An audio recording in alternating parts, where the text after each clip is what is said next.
In your house, host Grun Meister laying the smackdown. Top rope, high flyer, got the latest news on standby. In your house, Grun Meister talking all the shit. Grun Meister covering the news. 1, 2, 3. Ring the bell, it's time for Grun Meister and all the Smackdown reviews. What is up, Chad? What is up in your house, podcast listeners? This is Grun's Room. I am your host, the Grun Meister. I'm here to review SmackDown from last week and to give you a little preview for SmackDown tonight. It is September 20th, 2024. And this is going to be the second week that SmackDown is on the USA Network. And they started pretty good. They started pretty good last week. We've got some good matches to look forward to tonight. We got some stuff to talk about from SmackDown from last week. But also there's a lot going on in wrestling at this moment, or at least contract-wise. Kevin Owens, his contract apparently is coming up in the next year or so, but possibly sooner. And AEW's looking at him. Miro has requested, the former Rusev has requested his release from AEW. I think he should go to TNA or NWA. I think if he goes to WWE, there is a good chance that he will either take someone's spot that is working really hard to lock themselves in that spot, or he will get lost in the shuffle. I think AEW, when they first got him, he showed that WWE had no idea the ceiling on this guy. That Rusev Miro is so much better than what we've seen, and it definitely hurts to say that I don't want to see him in WWE. Wherever he goes, I hope he gets his release. I hope he is able to leave. Wherever he goes, I hope he doesn't. I hope he doesn't ruffle too many people that are trying to earn their way to the top. And I hope that he's happy and has a lot of success. The guy deserves it. He is one hell of a worker. He is one hell of a promo. AEW in Miro's first run, or at the start of his run in AEW, when they let him do started doing the Redeemer stuff, I loved it. I thought it was awesome. I thought it was a great character that we hadn't seen before in pro wrestling, and a man that challenges God. I think a lot of people can relate to wanting to challenge their higher power, because a lot of us, we go through some stuff, and as I was born and raised Christian, Catholic, and I've met people who if these are all challenges, God can F off. Because trauma's hard, and sometimes the only way you know how to deal with it is to look at your higher powers as the enemy. I think this is a great character. I think that's a great character that never reached its full potential. So there's that. The Lucha Bros, Rey Fenix and Penta El Cerro Miedo have reportedly signed with WWE. They are officially signed, and WWE is already in the process of making merchandise for them. The belief has always been that they are going to, and it's being reported. I am right now, I'm not going to say that it is locked in stone until we see it. Until we see it on our screens, I'm going to say it's not happening. And we will see. We will definitely see. I believe they're going to SmackDown, since there are also reports that SmackDown is going to go to 3 hours. So I'm like, okay, well then, yeah, because of the Motor City Machine Guns that are also reported to have already signed with WWE. They are rumored to be heading to NXT. Raw's tag team division is fine. They don't really need anyone else. As for NXT, if you've already got the Motor City Machine Guns, if they are going to going to NXT, why the hell would you send the Lucha Bros to NXT too? That would undermine the importance of sending the Motor City Machine Guns to NXT and kind of like really undermine the debut of the Motor City Machine Guns, which is why it makes so much more sense that not only do they go to the main roster, but they go to SmackDown. And I can see them putting the Lucha Bros in a faction more because Penta and Ray, like, my understanding is that Ray speaks all right English, but Penta's not great with English. And you have Andrade. What's up, Lou? Lou is in the chat, coming by, saying hello. What's up, Lou? Looking forward to playing some more games with you later, hopefully. But I know you got family, you got stuff that you got to take care of, and work. It's been tough on you. You take care of yourself, little brother. What's up? I worked. Guys, I worked 6 hours today, and today was supposed to be my first day of the weekend. But you know what? I needed that extra money. You guys, I'm sure you guys know that grind. Like you work it. You like sometimes like you get so used to not working overtime.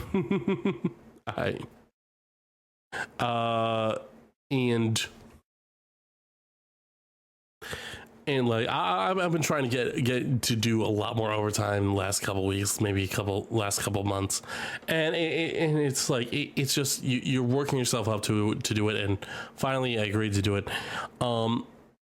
I mean, like, it wasn't too bad. Like, the work was easy.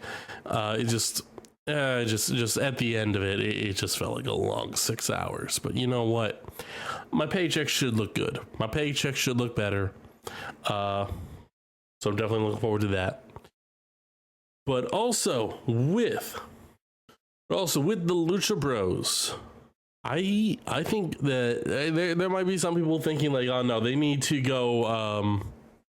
They should join Legado del Fantasma. So Legado del Fantasma would have 2 tag teams, which means you're going to eliminate one of them, and then the Lucha Bros, they're going to be used to instead put over Santos Escobar, because that is what that would tell me, that you're using them to put over Santos rather than give the Lucha Bros the chance to put themselves over and work with someone that needs a little bit of fire, and that is Andrade. Andrade needs some fire. Now, he is challenging for the United States Championship tonight. So, like, I understand that some people are saying, like, what are you talking about, Andrade? Andrade is probably going to lose. That is my belief, that he is not winning tonight. So what would, and I can see that I can see them looking to figure out how to do a Andrade Santos Escobar feud. But with that, you need one group to be heels, one group to be babyface. Both work very well as heels. However, I think we're gonna get to see a more emotional side of Santos, because he started talking about legacy. The legacy of Legado del Fantasma, and how Santos is a second generation luchador himself. And Berto, or Garza and Berto are also second generation luchadors. So they have a legacy to uphold. So I think we're going to see in time they're going to turn babyface, while Andrade brings in Rey Fenix and Penta El Cero Miedo or Pentagon Jr. They might ask Penta El Cero Miedo to go back to Pentagon Jr. just because they might be worried that people won't be able, that some of us won't be able to say his name. Penta El Cero Miedo. Dude, I had to say it like 100 times before I got it right. And now like it just rolls out the tongue. Penta El Cero Miedo. It just whatever that translates into English is definitely not as good as how it sounds in Spanish. Like some things they just sound better in a different language, which than in English, and that's the fault of the people that made the English language. Like it wasn't meant to be pretty. It was meant to be just a common tongue, a common language. That is a lot going on. NFL continues its. What is it? This would be technically its third week, I think. Yeah, week 3 already. Yeah, and week 3. Oh my God, yeah, man, it's week 3 already. Saints are looking terrifying, to be honest. Eagles are 1-1. They barely beat Green Bay Packers in Brazil in week 1. They dropped the ball bad, and that's not even a pun. It's Saquon Barkley dropped the ball in a pass, in an easy pass. They had no reason to drop. And God, yeah. Lou's an Eagles fan too, and he's saying they should be 2-0. Stupid play calling, yeah. Like it was bad. Like the last game against the Falcons, like we should have won that, but you know what? Kirk Cousins, he played really well. The Eagles defense did not play well. They were much more passive than what we as Eagles fans are used to. We're used to Eagles defenses being very aggressive, and they don't have that aggression. They need that aggression. They need to be mowing right through the offensive line and going for the quarterback. The Saints have scored high in both games that they've played so far. I don't know what was the other game they played. I know against Dallas, they ended the game 44-19. That is terrifying. Absolutely terrifying, because I don't like the Cowboys, but I did not think they were going to do that bad. And I'd be laughing if we were not potentially going to end week 3 with a 1-2 record, because that is a very strong possibility, unless somebody slapped every one of the defensive men and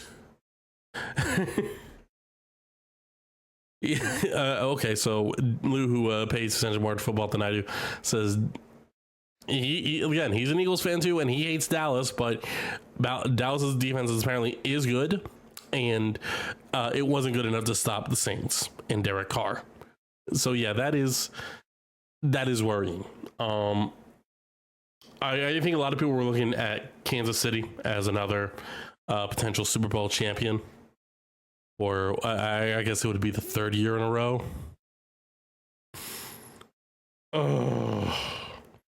But the Saints seem to be starting the season off strong. We'll see if any other teams poke out as potential winners. Eagles on paper look good, and now we're seeing them in action, and we have a lot of great weapons on the offense. Jalen Hurts, I stand by this statement, is a great quarterback. Our defensive line, we have a lot of young players, a lot of new players, and they're not good. The defense just overall is not good right now with the Eagles. So that is definitely concerning. But also in Philadelphia news, I don't know if anyone.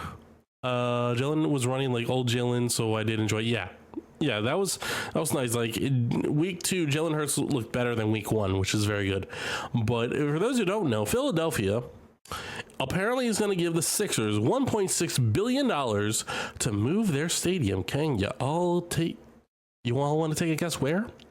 You can pause the audio right now and think, well, where would they move it? Maybe they move it to the suburbs of Philadelphia. Maybe they move it to like King of Prussia. Maybe they move it to Plymouth Meeting or maybe they move it out to Warminster, Doylestown. Maybe they move it to Bucks County. No, they're not moving it. They're actually keeping it in Philadelphia County. They're actually going to be moving it to Center City. Anyone realize the problem with that idea of moving an entire stadium not to the outskirts of the city where you have more space, but to center of the city? For those who don't know how Philadelphia is, or cities, Center City is usually overpopulated with buildings and a lot of businesses. There usually is not some giant park. Some cities, yeah, they do have giant parks, but the giant parks are for the public and not usually a big enough area for an arena or a stadium. So I don't think I've heard what their plan is, because I think this is only I think right now it's just talks. I don't think anything's is set in stone, but let's make this clear. They would have to shut down a whole bunch. They would have to buy or the city would have to buy buildings back from businesses, a whole bunch. They would probably have to evict people from apartments or homes. And like it really all depends on where do they want to put it specifically in Center City. But it would take years to do. It would cost tens of millions, maybe hundreds of millions, just to buy the buildings and buy the land. It would take tens or hundreds of millions for demolition, and then tens of hundreds of millions for construction. And it could probably take up to I don't know how long, but it's like 5 years, and then makes traffic in Philadelphia on a good day is hell.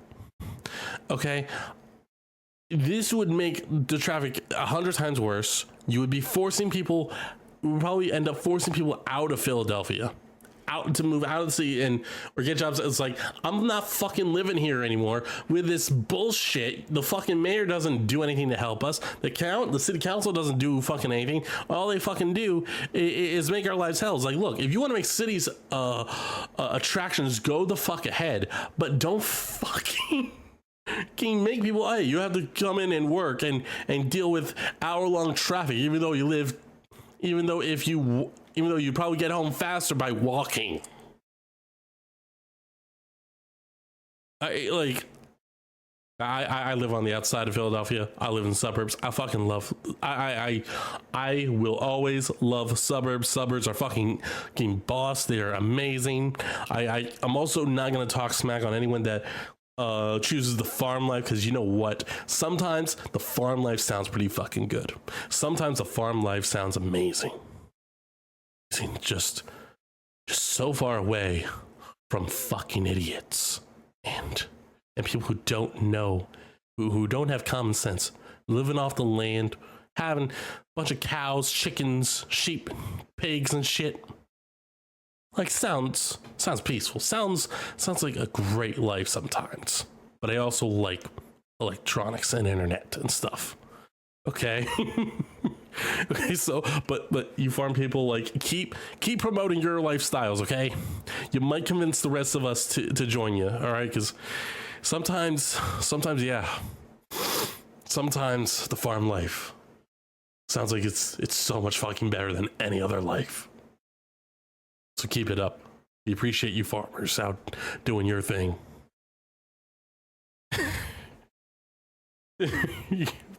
Even Lou was saying, dude, farm life, middle of nowhere sounds better every day. Every day it just sounds like a better idea. Every day we look out the window. Every day we see how the world is, and you can't help but think like, the world was pretty good about 15, 20 years ago. It wasn't sometimes it feels like it was better 15, 20 years ago. Doesn't feel too good right now. Sometimes, yeah. Because sometimes you just think like, oh God, I just want to go where I don't have TV, or I don't have internet, or I don't have to listen to the bullshit and the idiots online. Like just take the internet and everything away from me, and and let me worry about tending to my chickens, my goats, my cows, my pigs, my horses. This is my sheep. Get a bunch of dogs and cats. That's on your farm. Teach your kids how to take care of farm animals and stuff. I said horses. We got horses, and yeah. That means we're gonna be running with horses. That means we're gonna be running with horses. If you want to run with some horses, be sure to check out the Lou stream.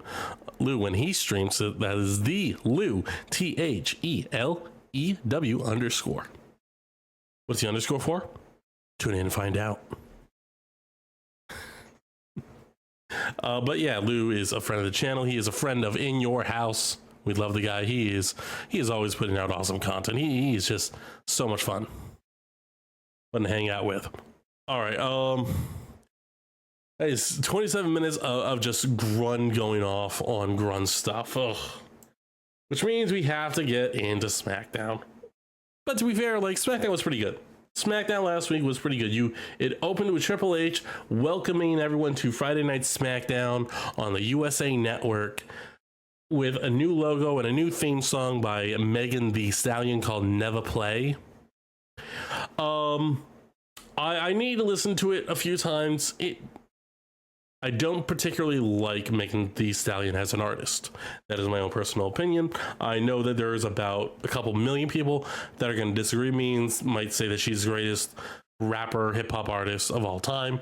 And you know what? Hey, look, there is a lot of bands, a lot of artists out there. But look, here's what I say. After listening to it a second time, like, okay, you know what? Yeah, it's not that bad. The end, Never Play is not that bad of a song. Like, all right, it's definitely. I think Lou's right. I think it's catchy. I don't care for her, but at the same time, like, I had built it up in my head like, oh, they're gonna choose like heavy metal, rock and roll, because that's my favorite music, and I just assume that the WWE is gonna give me what I want, and the fact is I don't pay them, and like I made an argument and like said, oh, what about Through You by Alita's Way featuring Art of Dying, and here's I looked and Hypocrisy Jones pointed out, well, what's Alita's Way following like? I'm like, all right, let me look up on their Instagram. Oh, I don't know what Megan Thee Stallion's follower count is on Instagram, or I checked X too, and their X following was so much worse than their Instagram following.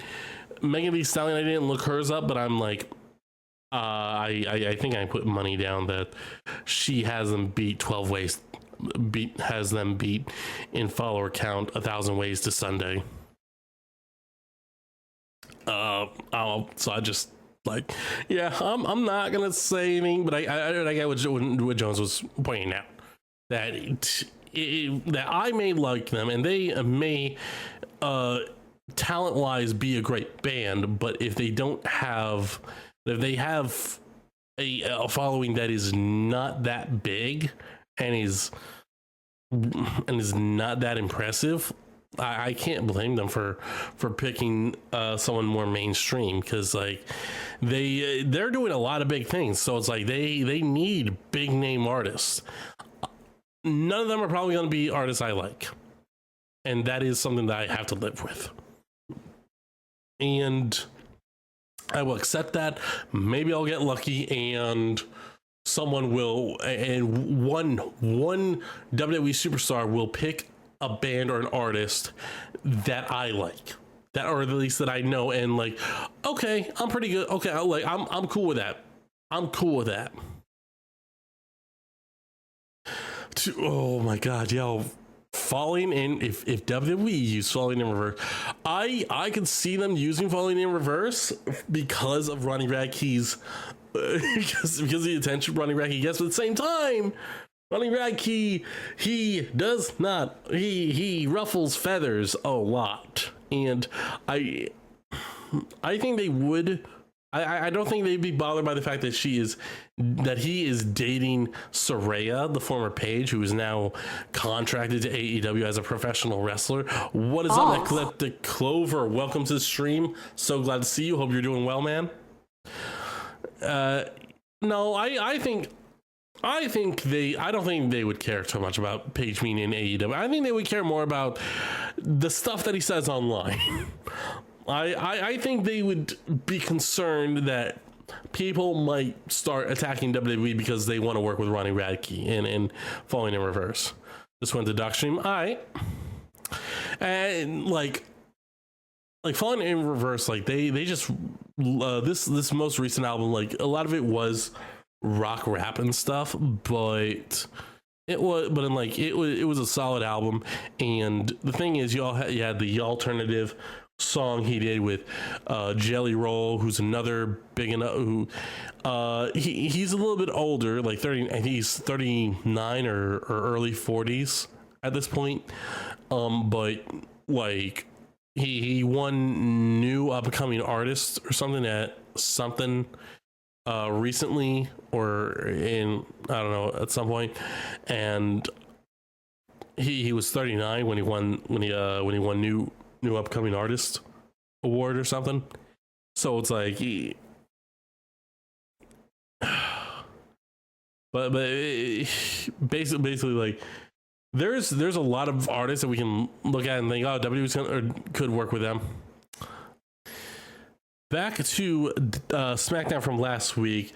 The Undisputed WWE Championship match opened up the show between Cody Rhodes and Solo Sikoa in a steel cage, where Cody Rhodes won clean without any bloodline interference. Bloodline came out after the match. So Solo Sikoa has now lost twice to Cody Rhodes. He has lost in a bloodline rules match where all the bloodline came out to interfere to attack Cody, and Solo made the excuse, oh, if it wasn't for Roman Reigns, I would have won, in a no disqualification style match. In your fucking match, you fucking lost. That is not fucking Roman Reigns' fault. You're the one who made the match. Number two, you have now lost in a steel cage. You have no fucking excuse because Cody did not escape. Cody pinned you, and you did not kick out at all. You were out cold for more than 3 seconds, and the referee counted you down for 1, 2, 3.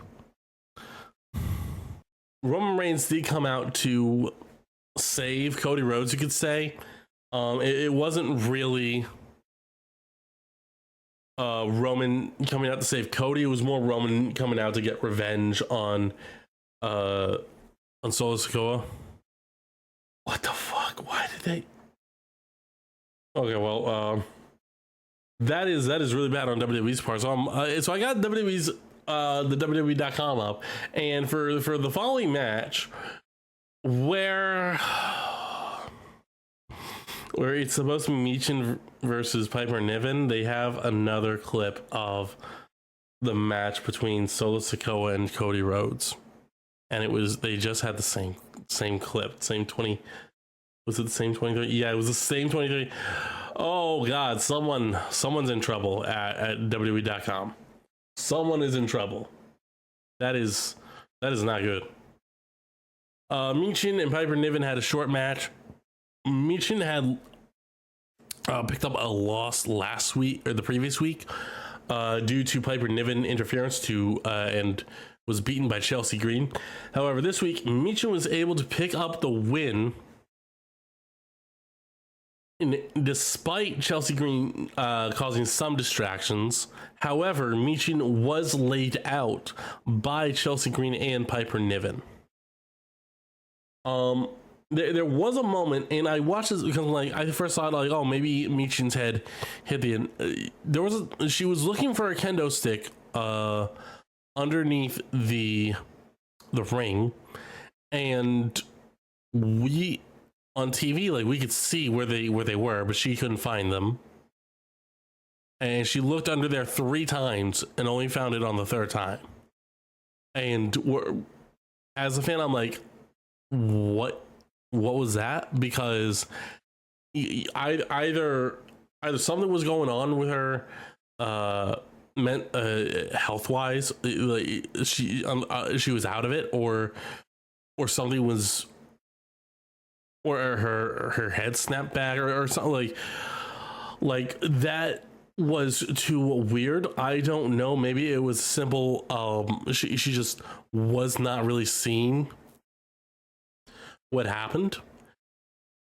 Ecliptic Clover with a raid, thank you very much. Sorry, there was some technical difficulties, but we are back. Michin defeated Piper Niven. She was attacked afterwards by Piper and Chelsea Green. This is probably going to set up for a tag team match either tonight or later down the line soon. I don't know who Michin is going to be picking as a tag team partner. It could be someone from NXT, which actually would be pretty cool. You know what?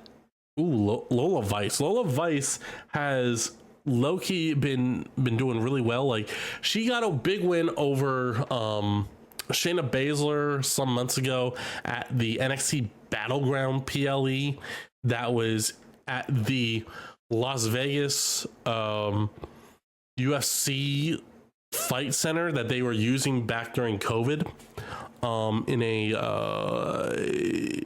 an underground match. In an underground match, which kind of more like MMA street fight sort of deal, but without weapons. Because Lola Vice and Shayna Baszler both professionally or personally have MMA training, like legit MMA training. Shayna Baszler used to wrestle not wrestle. I'm sure she does have an actual wrestling background, but a fight in the UFC. I don't think she was. I don't remember her being like hearing that she was very good, but I mean, I'm sure she did all right for herself. Has done much better for herself as a professional wrestler. Lola Vice had a lot of training in MMA before she went into WWE or went into professional wrestling. I believe my understanding is that she always wanted to be a professional wrestler, but also loved MMA, loved combat sports, which, I mean, you know what? Combat sports is fucking cool. Combat sports is amazing, and we're happy to see it because it can create great athletes and great performers. Lola Vice, if you've seen her legs, she has got a lot of personality. She has her own persona. She as a mic, she seems to be pretty good on the mic. But I think for the most part, I think you could move her to the main roster at any time and she would do all right. Maybe need a few more years or so, but I think we see Lola Vice called to the main roster in the next year or two. I think we could see that.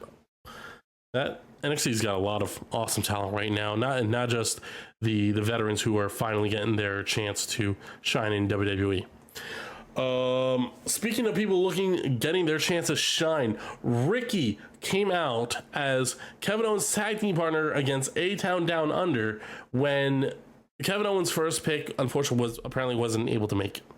Ricky, who I read up on this and I forget, but he actually is a world champion in a smaller indie promotion, but he got some recognition. He got some time on WTV, and you know what? even if there are people online saying, "Oh my God, that's screwed," "Oh my God, what they did screwed Ricky over," it's like, dude, they gave him time on national television. Like, I don't care how small his indie promotion is, people are now going to look this guy up and see where he wrestles. So now that promotion has just gotten a lot more attention. And you're probably like, what are you talking about? What happened? Well, one of the crew hands, or floor operator or floor directors, I guess, at the ringside, who I guess is in direct communication with Triple H and the production team. You call Kevin Owens over to her. She says he's here. His first choice is here. Kevin with the mic in hand says, "Ricky, I'm sorry." Gives Ricky a stunner. Kevin points to the ramp, and guess what we hear? I hear voices in my head. They understand. They talk to me. I'm very sorry that you all had to hear that. It happened. Okay, I apologize. Okay, please do not sue me for damage to your eardrums. But yes, Randy Orton's first pick was in fact the Viper Randy Orton, and I think just as someone who's been watching WWE since 2005, I am just now have I am just now having a great appreciation for Randy Orton and everything that he's done. And I think it's been hard because like he's been a heel for his entire career. Like it's insane. Honestly, it's insane. Who says, "What did you say? I can't see now." Randy Orton and Kevin Owens did end up getting the win, and Kevin Owens, this is, I think we are seeing the best version of Kevin Owens, because Kevin Owens, like I think Kevin's just having the best time of his life. He was forced into A-Town Down Under's corner, and what ended up happening? Kevin was about to get, I don't know, a clothesline or something from Austin Theory. He rolls out of the ring, runs around to his corner, slides back in, tags in Randy Orton. It's like the greatest. It's like, why don't you guys do that more often? Oh my God. Kevin Owens is exposing the business, and I'm here for it. It is, Kevin Owens is just fantastic. AEW's interested in him, and there's a lot of reasons why, but I think Kevin has no reason to leave, because I think Kevin's having a blast. Kevin is allowed to be Kevin. He's allowed to do what he's allowed to have fun. I'm sure he gets paid very well. Like if he wants a championship, like I'm sure they'll build a story for him being a champion again. And I don't know why they wouldn't do everything in their power to keep him in WWE. Our main event match was Andrade versus Carmelo Hayes, is to break for their rubber match. This is round 5, match number 5 in their series, and Lou was gonna ask me who sings Randy Orton's theme song. It's too old of a joke. That's too old of a joke. Yeah, seriously. But Andrade ends up picking up the win over Carmelo Hayes, which this was unofficially a number 1 contenders match for LA Knight's United States Championship. So Andrade has picked up the win last week. I am expecting him to lose tonight. And the final segment of SmackDown, it was Cody Rhodes and Roman Reigns in the ring talking about Solo Sikoa and Jacob Fatu. Now, Solo Sikoa and Jacob Fatu went to Nick Aldis earlier in the night after the steel cage match and told Nick Aldis they wanted a tag team match against Cody Rhodes and Roman Reigns at Bad Blood. Cody initially said, "No, I don't want in. This is Roman's problem." if later on in the evening, Cody had thought about it and he decided that he was going to help Roman Reigns end this bloodline problem once and for all. So this is definitely going to be, Atlanta is going to be big, because I think if you have Cody lose again or get pinned again to Solo Sikoa, you're basically saying none of the matches before matter. It's like, dude, Solo Sikoa, his first championship match was a bloodline rules match. For those that are unaware, that means no rules. That means you only win by pinfall or submission. There is no count out. There is no disqualification. You can use tables, ladders, chairs, trash cans, kendo sticks. You can use a damn cinder block if you wanted to. And Solo Sikoa used the bloodline as a weapon in that match. And yes, Solo Sikoa had it won, but he bitched about it afterwards because, oh, Roman Reigns returned and he interfered in my match. If he didn't interfere, I would have won. It's like, if your fucking bloodline cronies didn't interfere, you would have lost. So what's the fucking point? What's the argument? Because now we just saw you lose in a steel cage, and your bloodline cronies stayed in the back. At least under Roman Reigns' tribal chief position, or at least when Roman Reigns was tribal chief, they would have came out when Roman Reigns was in trouble and distracted Cody. Regardless of how people want to look at it, Roman Reigns commanded respect. Solo, did you order them to stay in the back? Did you order them to not come out at all? Because if you did, then okay, kudos to you. But now you don't ever challenge for the title again. Okay, don't you even think about it. All right? Nobody wants to see that again. While that was your best match against Cody, you are not ready for that. Your father seems to believe that you are the best out of you, Jimmy, and Jay. Most of us don't believe that at all. There is nothing about you that tells us you are a star on your own. You are just borrowing Roman's gimmick. That is it. You are borrowing your uncle's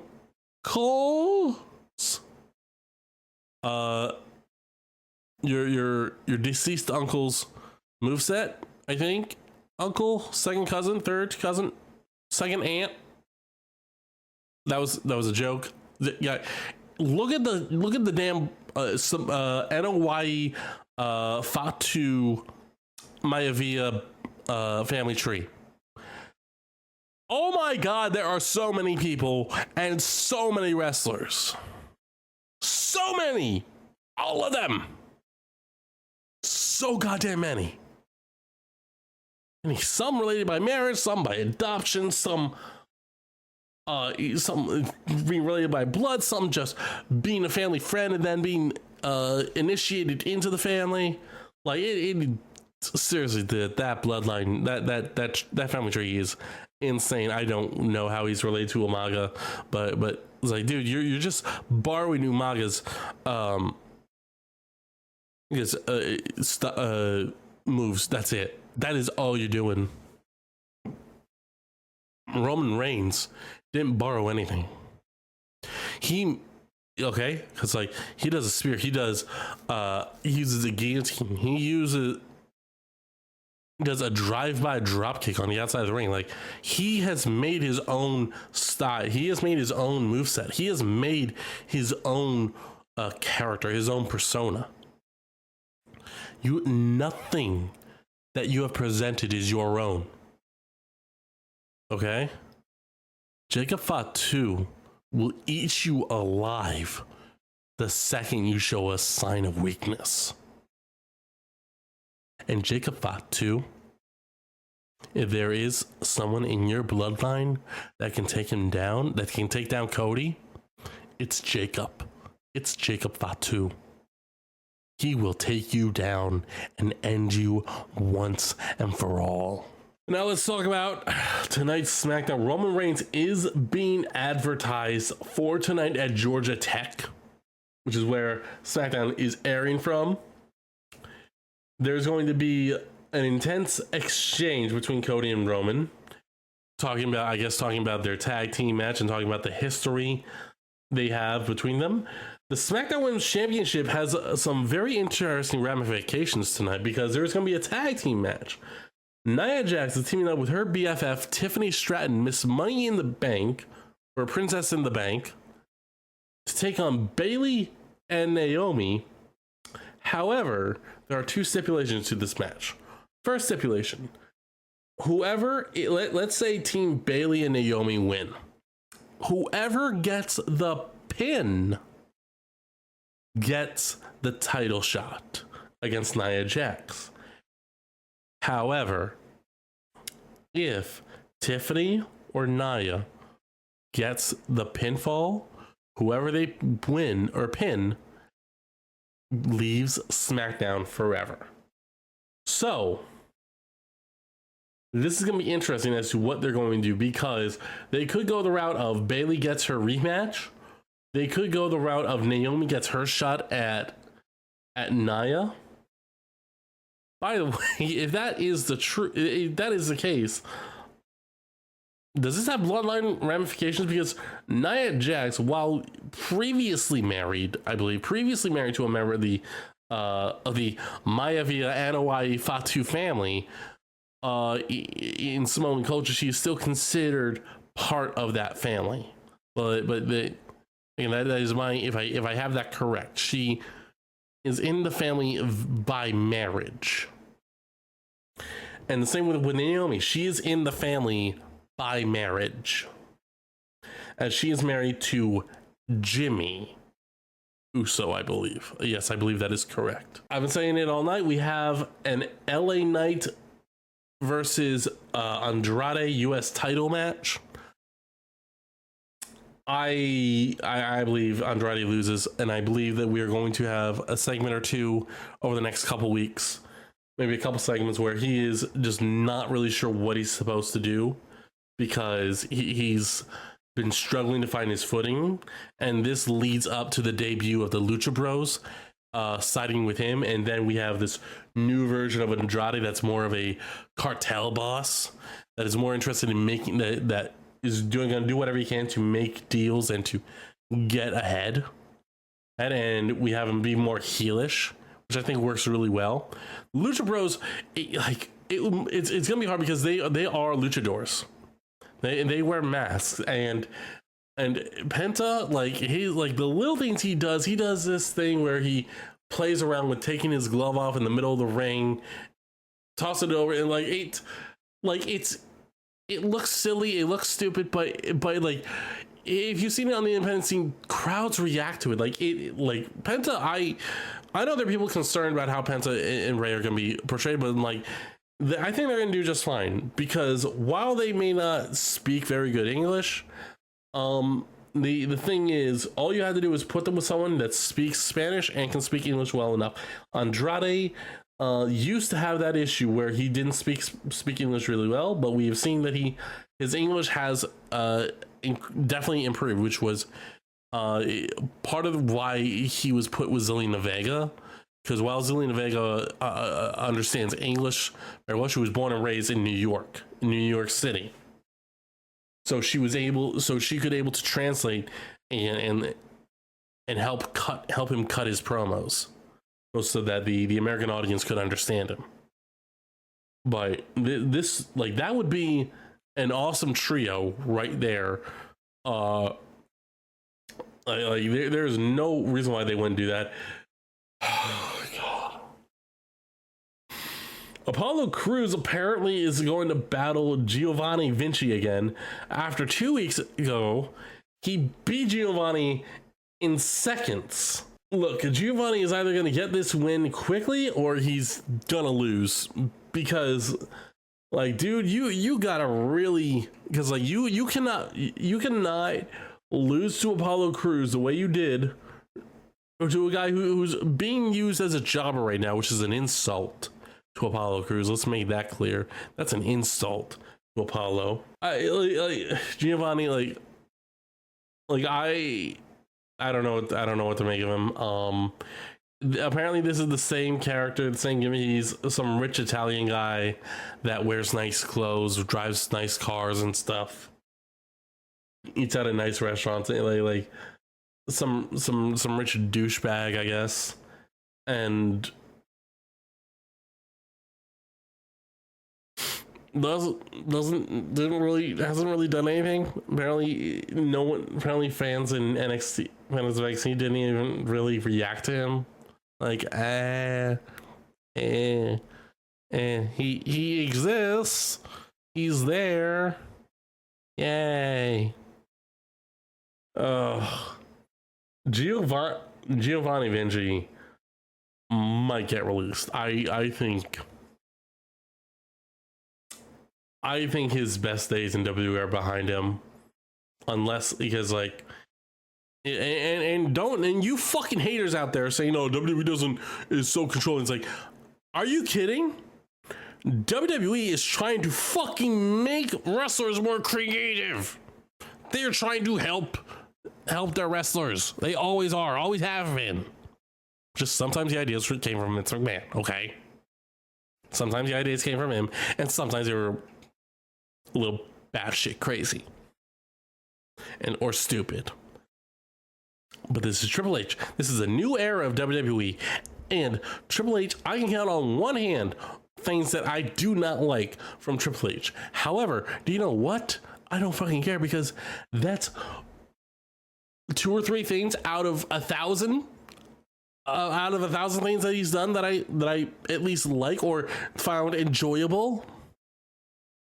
Okay, like I don't have enough reasons to complain about Triple H or the way he and Nick Khan are running WWE right now. I don't have enough reasons to complain. All right, the NXT, or no, I'm not sorry, the Netflix Raw deal. We should have known that it was too good to be true that we would be able to buy Netflix, subscribe, and not have to deal with commercials. We should have known that was too good to be true. We should have known. But we expected no commercials. That's on us. We should have seen it coming. And you know what? Netflix subscribers that have stopped watching TV, they might get mad. But look, the rest of us that have watched Raw and for years on TV, we understand the pain of commercials. So look, it's a give and take, because Raw is going to be uncensored, so we're probably going to get a little bit more cursing, some real blood, maybe some inappropriate stuff with the women if it makes sense storyline wise. Okay, I need to put that caveat out there. Like, I'm okay with diva bullshit if it makes sense for the story. Okay, and you have a couple women on the women's roster that would work perfectly for some diva bullshit. Okay, and I believe they could make it entertaining and hilarious. Hilarious is the big part. Okay, because if it's not, then it's just kind of perfect. Okay, Chelsea Green is fucking fantastic. I don't care if they don't have a wrestle. I want fucking more Chelsea Green. Just Karen shit or whatever. Okay, I don't care. I love Chelsea. Chelsea Green is one of the best fucking things in WWE right now, and I'm not getting enough Chelsea Green. Okay, fucking Chelsea Green's a fucking she's just fucking great. Chelsea Green's just fucking great, and I cannot wait for her husband Matt Cardona to get to WWE to get to WWE because he is fucking killing it on the indie scene. I cannot wait for him to return. And I know, I said earlier in the show, I am scared about Rusev coming back to WWE.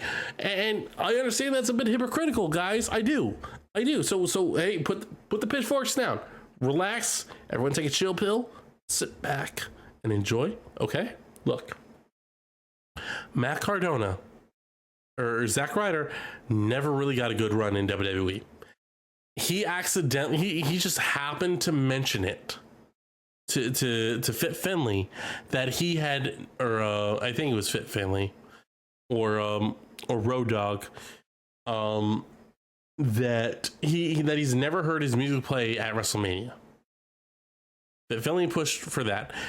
And then the conversation started, why don't we have him win the IC title in a ladder match at WrestleMania? None of us expected them to pick Zack Ryder. We were like, all right, well, we're glad Zack Ryder's on the match. He's a good wrestler. He's fun. And then we lose our fucking shit because we could not be more happier that Zack Ryder fucking got a WrestleMania moment. But now, Matt Cardona is a fucking badass. Matt Cardona is 1,000 times better than Zack Ryder. I cannot fucking wait to see Matt Cardona in WWE. We had a lot going on, a lot happening in this episode, and there was some stuff handling in chat. But we are at the end of the show. Thank you guys for tuning in. Thank you guys for listening to the podcast. Thank you for tuning into the live stream. If you want to tune into the live stream, you can find me on twitch.tv/Grunmeister. That is GRUNMEISTER. Hope that wasn't too fast for you. GRUNMEISTER.